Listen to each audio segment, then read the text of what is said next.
Schedule का मतलब होता है कि आप किस परीक्षा को टारगेट लेके किस तरह से प्रिपरेशन कर रहे हो, कौन से विषयों को पढ़ रहे हो, कैसे पढ़ रहे हो, ये पूरी की पूरी जो एक एक व्यवस्था होती है उसको हम शेड्यूल बोलते हैं।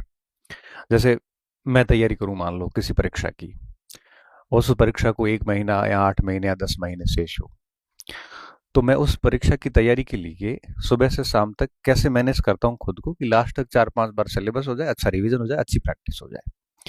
बिना शेड्यूल के व्यक्ति अपनी शक्तियों का, अपनी क्षमताओं का भरपूर उपयोग कभी नहीं ले सकता।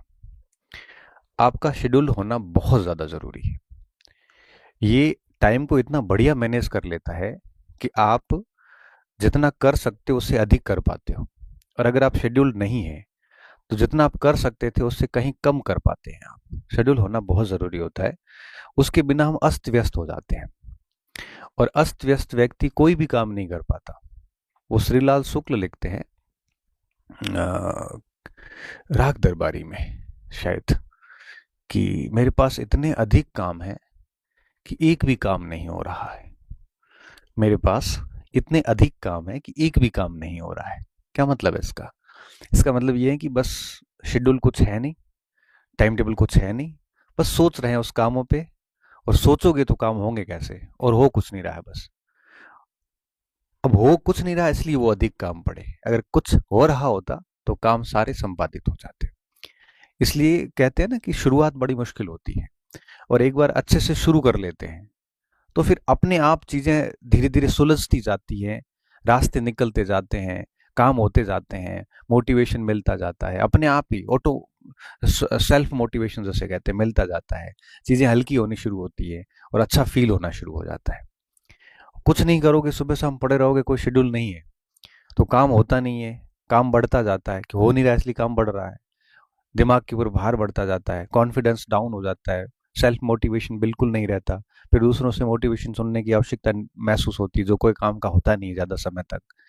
और फिर हमारे अंदर जितनी क्षमता है उतना हम प्रदर्शन नहीं कर पाते। अब एक बच्चा ऐसा जिसका शेड्यूल बना हुआ है तो वो व्यवस्थित काम करेगा, न तो काम का प्रेशर रहेगा उसके ऊपर, न काम का उसके ऊपर बहुत सारा बोझ रहेगा, न कोई पेंडिंग काम रहेगा। कॉन्फिडेंस अपने आप बना रहता है, सेल्फ मोटिवेटेड रहता है, आगे से आगे टारगेट मिला रहता है, तो वो बढ़िया कर लेता है, उसकी जो क्षमता है उससे कहीं अधिक कर लेता है। एक ऐसा बच्चा जिसके पास कोई शेड्यूल नहीं, बहुत अस्त व्यस्त है, उसको सुबह शाम सोने का ही कोई अता पता नहीं, खाने पीने का अता पता नहीं, और साथ में किस समय क्या पढ़ना है, कैसे रिवीजन प्रैक्टिस, उसका कोई अता पता नहीं है, तो वो कोई काम उससे होता नहीं है, फिर उलझ जाता है। फिर वो मोबाइल में देख के रील्स वगैरह सो जाता है।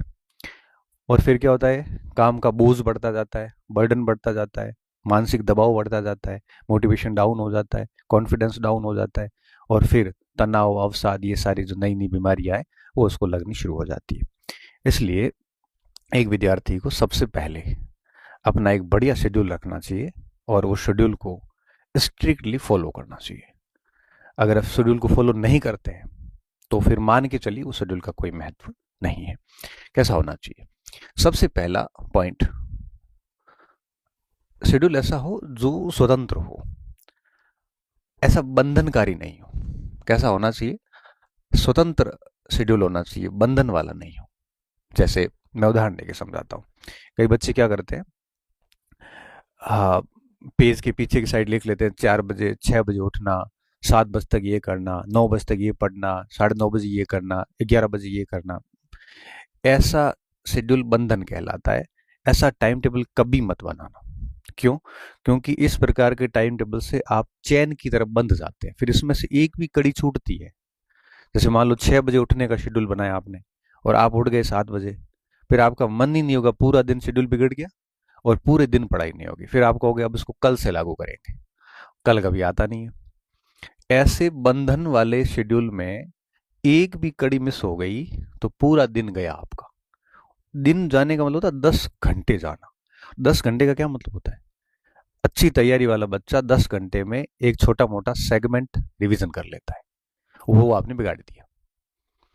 मैं हमेशा से इसके खिलाफ रहा हूं, और मेरा जो अनुभव है वो ये कहता है ऐसे बंधन भरे शेड्यूल को कोई भी बच्चा कभी भी स्ट्रिक्टली इम्प्लीमेंट, कठोरता से लागू नहीं कर सकता कि सुबह 5 बजे उठना मतलब उठना, ऐसा नहीं होता।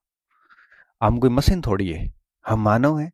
कभी कभार रात को नींद नहीं आई तो जरूर थोड़ी कि आप सुबह 6 बजे उठ पाओगे।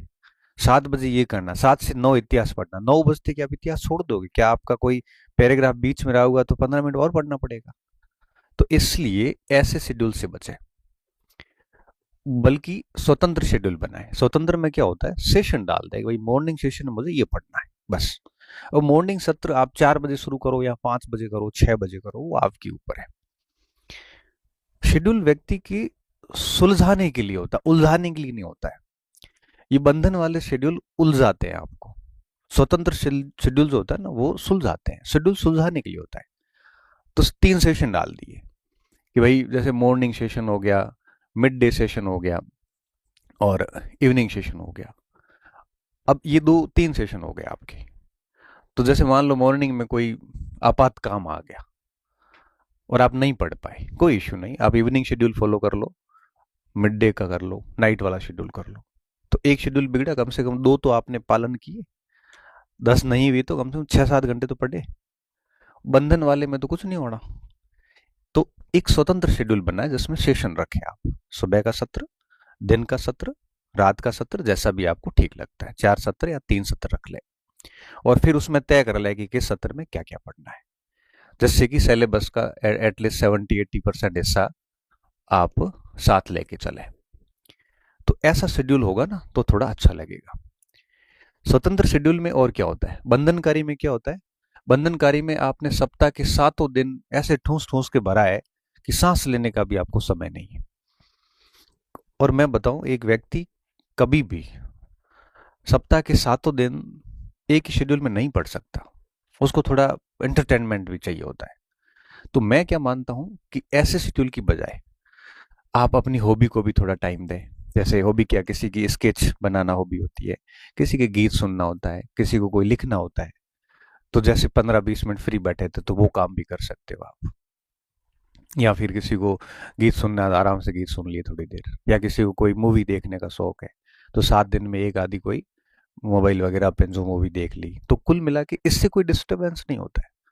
आप शेड्यूल को 6 दिन 7 दिन बढ़िया फॉलो कर रहे हैं, बीच में अगर आप आधा घंटा घंटा अगर अपनी हॉबी को देते हैं तो प्रोडक्टिविटी बढ़ती है, घटती नहीं है। तो जैसे थोड़ा बहुत हॉबी को टाइम दे दिया, आधा पौना घंटा।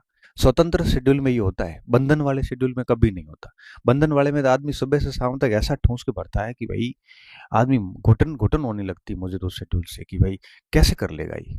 और फिर क्या होता है कि वैसा वो फॉलो हो नहीं पाता, अधिकतम 2 दिन होता है, फिर वापस वही 5 दिन बिगड़ते हैं। इससे अच्छा है थोड़ा बहुत हॉबी का टाइम। तो मैं मेरी बात बताऊं, जब मेरा ऐसे रहता था, मैं मॉर्निंग, इवनिंग और नाइट का रहता था, ठीक है। कभी कभी नाइट में पढ़ लेता था, कभी कभी कभी जैसे 4-5 महीने लगातार सुबह 3:30-4 बजे उठ जाता था। 3:30-4 बजे उठा, ब्रश व्रश किया, थोड़ा घूमा, फिर पढ़ने बैठ जाता था। तो जब ये 3-4 महीने ऐसे चला, फिर कभी कभार लगता था यार अब सुबह सोएंगे थोड़ा, तो कभी नाइट के सेशन शुरू कर दिए कि रात को पढ़ेंगे 3, 2:30-3 बजे तक, फिर लेट उठेंगे। 2-3 महीने ऐसे कर लिया, फिर वापस सुबह का शुरू कर दिया। ऐसा मेरा चलता रहता था।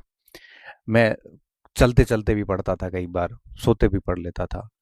कोशिश ये रहती थी कुर्सी पे बैठ के पढूं, बाकी पढ़ कहीं भी सकते हैं। और बीच बीच में हॉबी का क्या होता था, हॉबी मेरी जनरली ऐसे लिखना मुझे ठीक लगता है, और मुझे गाने वगैरह सुनना अच्छा लगता है, मारवाड़ी वगैरह ये सारे।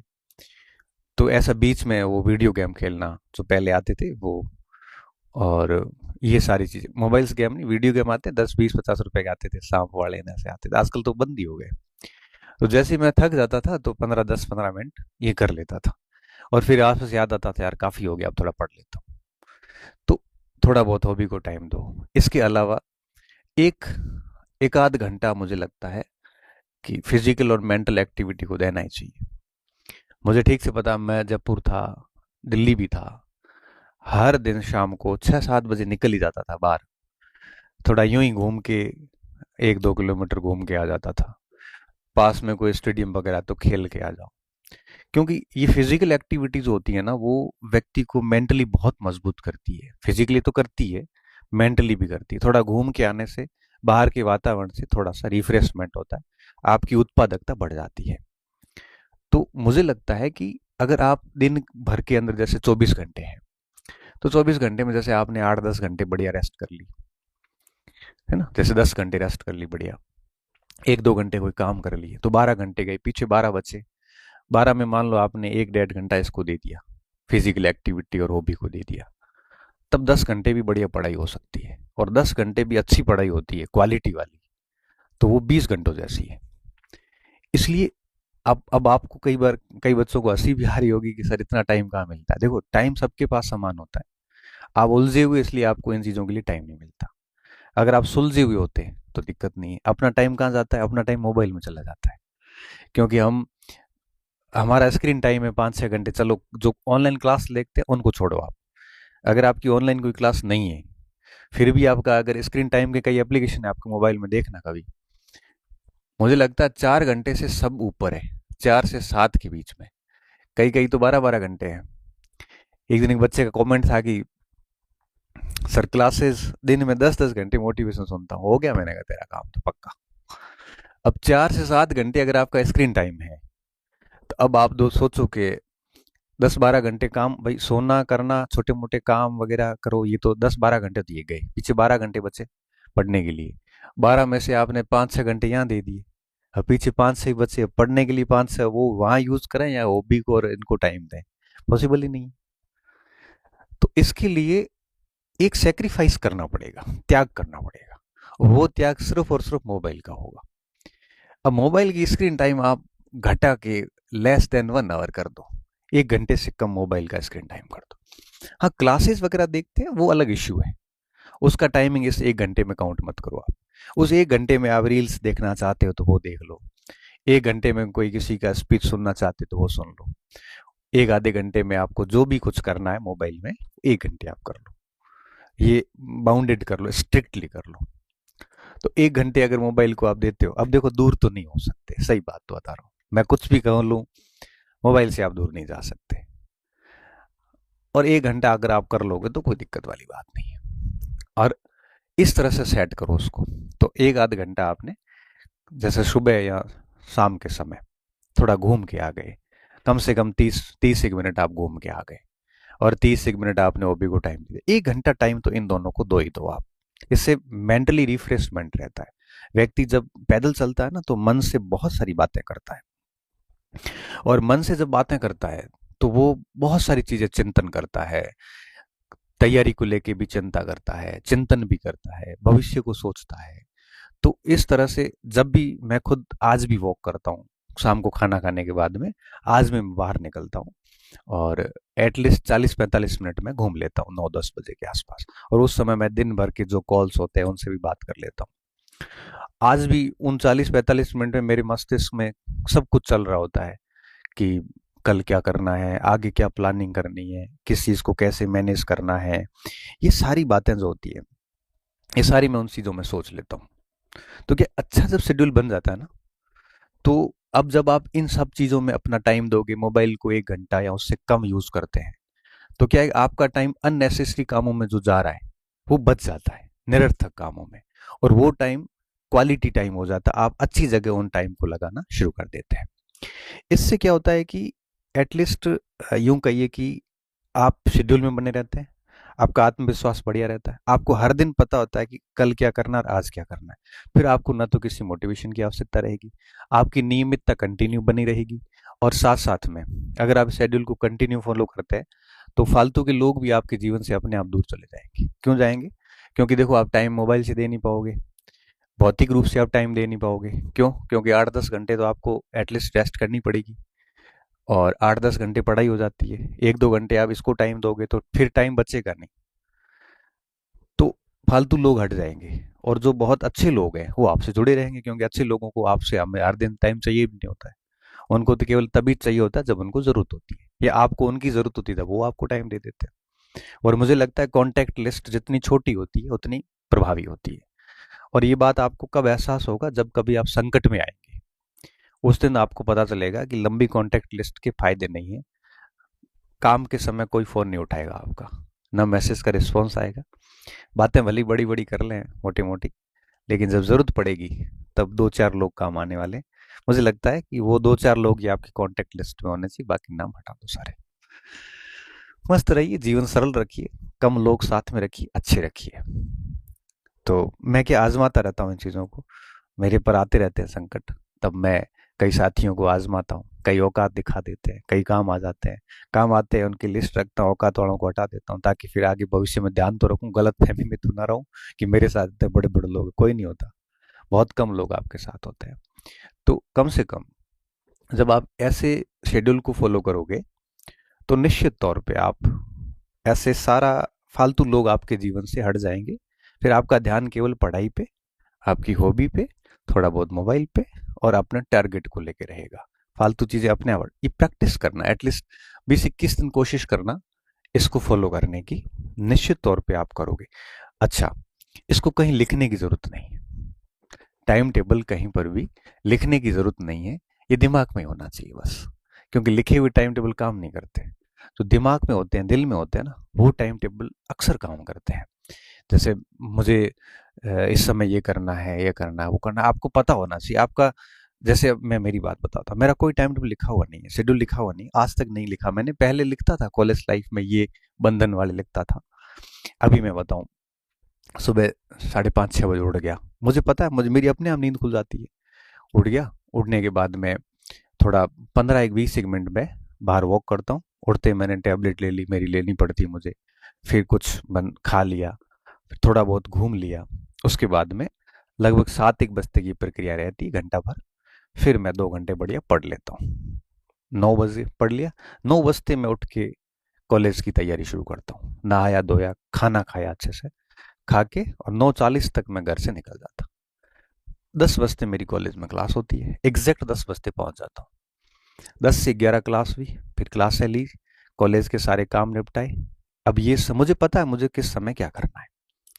फिर वापस आगे की दिनचर्या पूरी फिक्स रहती है। कोचिंग चला गया, वहाँ पे कुछ काम जाए जिम्मेदारी वो कर ली। फिर उसके बाद में जैसे फ्री हुआ, घर चला गया, खाना खाया, फिर वही 40-45 मिनट की वॉक, पैर थक गए, शाम को खेलने चले जाओ, आधा घंटा घंटा चले जाता हूँ, आज भी टाइम मिलता है तो हॉस्टल चला जाता हूँ वॉलीबॉल खेलने के लिए। थक गया, सो गया, और बीच में टाइम मिलता है तो मोबाइल देखता हूँ, मैसेज की रिस्पॉन्स कर देता हूँ, जरूरी लगते हैं वो। कॉल की रिस्पॉन्स नहीं हो पाते क्योंकि क्लास में फ़ोन उठाता नहीं हूँ, पढ़ते वक्त फ़ोन साइलेंट रहता है मेरा। फ़ोन पिछले तकरीबन मुझे याद है 5 साल से साइलेंट ही पड़ा है, रिंग कभी बजी नहीं होगी। और सेव नंबर है और ज़रूरी लगता है तो अटेंड कर लेता हूँ, और जब लगता है कि काम का नहीं है तो नहीं करता हूँ। या फिर रात को देखता हूँ उसमें कोई ज़रूरी फ़ोन लगता है तो वापस कर लेता हूँ। तो इस तरह से इसकी स्क्रीन टाइम मेरी 1-2 घंटे की रही होगी मुश्किल से। वो भी इसलिए होती है, कई बार एप्लीकेशंस के रिस्पॉन्स करने पड़ते हैं, खुद मेरे लिए लायक होते हैं तो बाकी टीम करती है। तो कहने का मेरा साफ मतलब है कि मेरा शेड्यूल कहीं लिखा हुआ नहीं है, मेरे दिमाग में है मुझे क्या करना है। ये क्यों है? क्योंकि पिछले तकरीबन 10 वर्षों से ये चल रहा है, तो मेरा शेड्यूल फिक्स है। और शेड्यूल फिक्स होने के कारण मैं सुलझा हुआ रहता हूँ, मुझे सब पता है कि मुझे क्या करना है, किस समय क्या करना है।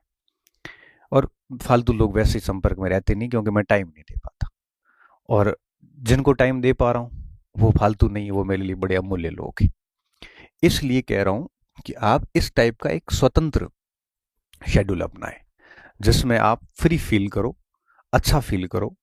और मेरा एक ऐसा एक छोटा सा रूल्स आप कह सकते हो कि कोई भी व्यक्ति सप्ताह में 7 दिन नहीं पढ़ सकता, महीने में 30 दिन नहीं पढ़ सकता, उसको एटलीस्ट 6+1, एक दिन तो थोड़ा बहुत बाहर भी जाना चाहिए, खेलने कूदने, कुछ भी कर लिया, थोड़ा बहुत पढ़ लिया। जैसे हर दिन पढ़ते उतना ना पढ़ के 3-4 घंटे पढ़ लिया, बाकी थोड़ा रिलैक्स कर लिया, दोस्तों के रूम जाके बात करके आ गए, या कहीं यूं ही कहीं वार्ताएं कर ली, क्योंकि खूब होता है। तो इस चीज़ों में ठीक लगता है कि सप्ताह में एक दिन कर लेते हैं ऐसा कुछ, तो बढ़िया रहता है, कोई दिक्कत वाली बात नहीं है। कई लोगों की दिन में सोने की बड़ी गंदी आदत होती है, 3-3 4-4 घंटे सोते हैं, तो खैर वो उनकी लाइफ है। लेकिन मैं क्या मानता हूँ, मैंने रात को भी खूब पढ़ाई की है, दिन सुबह भी करी है। मेरा एक्सपीरियंस ये है कि नाइट में जो लेट नाइट जो पढ़ाई की जाती है वो बहुत कम समय तक याद रहती है, मुश्किल से वो 5-7 दिन तक याद रहता है। अल्प शॉर्ट टाइम मेमोरी रहती है। जैसे इंजीनियरिंग के बच्चे हैं या कॉलेज के बच्चे हैं आजकल, सुबह पेपर है तो लेट नाइट पढ़ के देते हैं, तो वो उतने समय तक याद रहता है। लेकिन अगर आप मॉर्निंग में जल्दी उठते हो 4-1 बजे के आसपास, और 4 से सुबह 9 बजे तक या 10 बजे तक सुबह सुबह 4-5 घंटे निकाल लिए, ये बहुत दीर्घ काल तक याद रहता है। सुबह वाला मामला ज़्यादा सही रहता है। और फिर दिन में अगर आप सुबह उठोगे तो फिर तय बात है 12-1 बजे के आसपास थोड़ी नींद आएगी। वो नींद ले ली, आधा पौना घंटा ले ली, ज़्यादा नहीं लेनी है। ऐसा नहीं सर मैं तो एक बार सोता हूँ 3 घंटे नहीं उठता, ऐसा मत करना। उम, मुझे याद है मैं दिन में सोता ही नहीं हूँ वैसे, और कभी कभार अगर सोता हूँ तो 20-25 मिनट में मेरी नींद खुल जाती है। वो नींद आती नहीं, मैं सभी साथियों को पता है, दिन में बहुत कम, कभी कभार कोई बहुत रिलैक्स हूँ तो कोई घंटा भर सो जाऊँ तो पता नहीं, बाकी नहीं सोता। तो आप ऐसे नहीं करें, आप सुबह जल्दी उठ जाओ, दिन में 1 आधा घंटा रेस्ट कर ली, फिर बढ़िया पढ़ लिए, फिर रात को सो गए। तो ऐसे करो। कुछ बच्चे होते हैं जो रात को पढ़ते हैं दिन में सोते हैं, फिर वो अपना देख लेना। मैं मेरा कह रहा हूँ कि हो सकता है कि आपको उसमें ठीक लगे, तो इस तरह से यूज करो तो बढ़िया है। शेड्यूल में और क्या ध्यान रखना है, तो एक तो ये स्वतंत्र शेड्यूल होना चाहिए, दूसरा सेशन होने चाहिए आपकी, तीसरा हॉबी को वगैरह को थोड़ा फिजिकल एक्टिविटी को टाइम देना चाहिए, चौथा सप्ताह में 1 आध दिन थोड़ा बहुत गेट टुगेदर भी हो जाना चाहिए साथियों वगैरह का, पांचवा मोबाइल वगैरह का टाइम है वो थोड़ा सा लिमिट होना चाहिए, घंटे भर का होना चाहिए। उसके अलावा और क्या रखा जा सकता है, और देखो, और रीडिंग, देखो स्टडी होनी चाहिए, साथ में थोड़ी सी प्रैक्टिस का काम भी हो। आपकी शेड्यूल में पढ़ने के साथ साथ हर दिन आधा पौना घंटा प्रैक्टिस होनी चाहिए, पुराने पेपर्स हर दिन होने चाहिए। फ्री बैठे हो, आप 15-20 प्रश्नों का एनालिसिस कर लो, बढ़िया। प्रैक्टिस होनी बहुत ज़रूरी होती है। आप कोरा पढ़ो ही मत, प्रैक्टिस करिए, इमेजिनेशंस करिए। कोई अगर रूम पार्टनर भी उसी परीक्षा की तैयारी कर रहा है तो डिस्कस भी करिए। थोड़ा बहुत बोल के पढ़ना भी ज़रूरी हो जाता है साथियों के साथ में। और इस तरह से जीवंत पढ़ाई होनी चाहिए, ऐसे मृत पढ़ाई नहीं हो कि बस सुबह से शाम केवल पढ़ ही रहे हैं, कोई प्रैक्टिस नहीं है, कोई इमेजिनेशंस नहीं है। पढ़ते वक्त एटलीस्ट ये होना चाहिए कि मैं कौन सा पैराग्राफ पढ़ा है अभी, इस पैराग्राफ में क्या प्रश्न बन सकता है। मैं तो आज भी कोई पैराग्राफ पढ़ता हूँ, लगता है आरपीसी ऐसे बना सकती है, इसको ऐसे भी पूछ सकती है, इसमें यूं पूछा जा सकता है। तो दिमाग में ये सारे प्रश्न घूमते हैं पढ़ते वक्त, तो मैं हर पैराग्राफ को डाउट की दृष्टि से देखता हूँ कि यहाँ ऐसा सवाल आ सकता है। तो मेरा दिमाग पूरा उसमें बिल्कुल घुला हुआ रहता है कि हर जगह सजग रहता है कि इसमें क्या प्रश्न आ सकता है। तो इस तरह से थोड़ा सा एक्टिव होके और बढ़िया पढ़ोगे, और साथ साथ में प्रैक्टिस और स्टडी अपने शेड्यूल में ये भी होना चाहिए। तो शेड्यूल ऐसे बोझ नहीं लगना चाहिए आपको, है ना, ऐसे हल्कापन महसूस होना चाहिए उसमें, जिसमें आपने सब गतिविधियों को टाइम देखो। जीवन केवल मर मिटने और पढ़ने के लिए नहीं है, पढ़ाई के साथ साथ में एक्टिविटीज भी होनी चाहिए। हमें पता है, हम लोग खूब पढ़ते थे, प्रश्नोत्तरी करते थे, अंत्याक्षरी भी करते थे, खेलने भी जाते थे, मैच लेते थे। हमें अच्छे से पता है ये सारी चीजें। मेरे जो बहुत क्लोज मित्र हैं वो तो सब ये कहते हैं कि इसका हुआ कैसे, क्योंकि उन्होंने मुझे हमेशा ग्राउंड में देखा है, खेलना कूदना, मनोरंजन करना, गीत गाना, और ये सब काम करते थे। और पढ़ाई के वक्त बढ़िया पढ़ाई कर लेते थे। तो खुद को बांधना नहीं है, उलझाना नहीं है, बोझ नहीं लेना है, बस थोड़ा सा टाइम को अच्छे से यूटिलाइज करना है। सुबह से शाम तक खुद को एकदम सांचे में फिट कर देना है, उस सांचे में सभी एक्टिविटीज को टाइम दो आप, बढ़िया रहो अच्छे से, तो निश्चित तौर पे बढ़िया हो जाता है। और अगर आप ऐसे शेड्यूल फॉलो करेंगे तो आप देखना, आप 10-15 दिन के अंदर अंदर आप में बड़े अच्छे चेंज आएंगे। शेड्यूल का एक टारगेट रखना, इस शेड्यूल का टारगेट ये है कि मैं 2 महीने में सिलेबस पूरा करूंगा, या इसके अनुसार मैं 3 महीने में सिलेबस पूरा करूंगा। तो शेड्यूल का एक टारगेट भी रखना साथ में, ताकि इस टारगेट को, बड़े टारगेट को ध्यान में रखते हुए आप उस शेड्यूल को आराम से पूरा कर सको। तो अगर आप ऐसे चल रहे हैं तो बढ़िया बात है, नहीं चल रहे हैं तो आज आपको इस वार्ता के बाद एहसास हुआ होगा कि आप कहाँ कुछ गलती कर रहे हैं। तो अगर ये बातें आपको ठीक लगे, अगर आपको लगे कि ये चीज़ें अपने शेड्यूल में आनी चाहिए, तो डेफिनेटली उसको लागू करना। और हाँ, जैसा भी शेड्यूल अपनाओ, ये बात किसी को बतानी नहीं है, खुद के अलावा। खुद से प्रण लेना है कि मैं ये फॉलो करूंगा। ऐसे लिख के बड़े चिपकाने से, लोगों को कहने से कुछ भी नहीं होगा। मस्तिष्क में रखो और बस उसके अनुसार बायोलॉजिकल क्लॉक आपका काम करना शुरू कर देगा और बॉडी फिर उस अनुसार ढल जाती है। फिर शेड्यूल को कोई बीच में अगर तोड़ता है ना, तो उस आदमी पे गुस्सा आ जाता है फिर कि यार समय खराब कर रहा है ये, और वो व्यक्ति वैसे धीरे धीरे जीवन में व्यक्ति दूर करने शुरू कर देता है। ये संकेत है आपकी सफलता के बहुत नजदीक और है आप सफलता के। इन चीजों का ध्यान रखना। उम्मीद है आपका टाइम खराब नहीं होगा और आगे फिर 15 दिन बाद में कोई ऐसा ही विषय लेके हम फिर आएंगे। आप सजेस्ट कर देना कमेंट सेक्शन में। तो नेक्स्ट 15 दिन बाद, आज जो तारीख है 2 तारीख है आज, तो 15-17 नवंबर पे एक चौथा सेशन लेके आ जाएंगे। आप जिस विषय पे सुनना चाहेंगे मेरे से विचार, वो कमेंट सेक्शन में डाल देना। डेफिनेटली मैं मेरे अनुभव आधारित यथार्थ विचार प्रस्तुत करूंगा। आदर्शवादी बातें मेरे से होती नहीं है। बहुत बहुत धन्यवाद विद्यार्थी। अच्छे रहिए, मस्त रहिए और पढ़ते रहिए।